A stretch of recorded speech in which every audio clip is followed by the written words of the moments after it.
Noswaith dda Ewrop. Mae adeg gorau'r blwyddyn wedi dod, y Eurovision Song Contest. Fy mreiddwyd di ers i fi fod yn fach yw gweld Cymru'n cystadlu yn y Eurovision Song Contest. Mae Canu Gymru hanner ffordd yna, a mae'r Eisteddfod eitha camp ty beth. Bydd hwn yn hawdd. Be fysa Cymru edrych fel yn cystadlu yn y Eurovision Song Contest?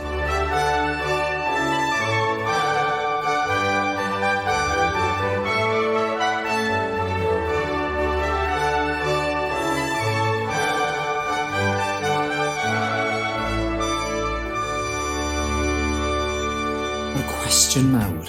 Pwy fydd yn cystadlu dros Gymru? Hei Mr Urdd yn dy goch gwyn a gwyrdd.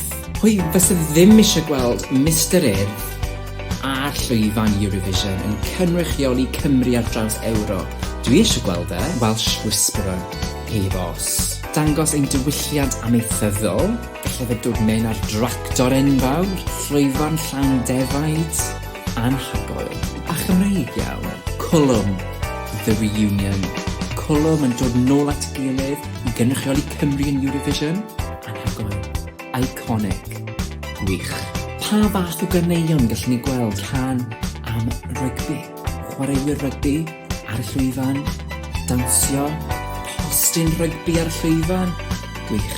Diwylliannol. Marinad i sgiatan gath te yn y grig. Pobl di gwisgo lan fel begw a sgiatan.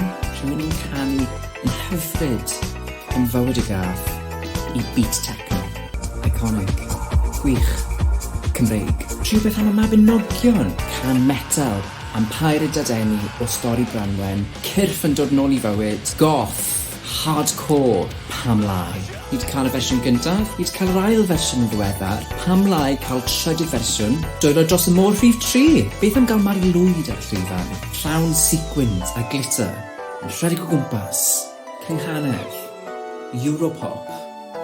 Gyda'i gilydd. Cerdd dant. Gyda beat techno. Dans y gwerin. Gyda beat techno. Os mae Iwerddon yn gallu cael ei gyda Riverdance, ni'n gallu cael ei gyda Dans y Gwerin. Ond yn well.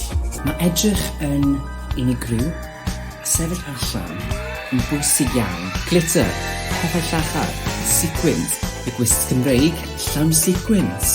Gwisg chwaraewr rygbi, llawn sequins. Rhywun gwisgo fel Merched Beca, llawn sequins. Peth yw, mae angen cael sequins. Gorsedd y beirdd ar y llwyfan.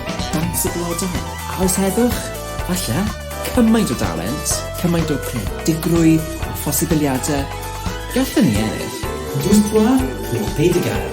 I grynhoi, mae Cymru angen cymryd rhan yn Eurovision Song Contest achos dyn ni'n gwlad iconic.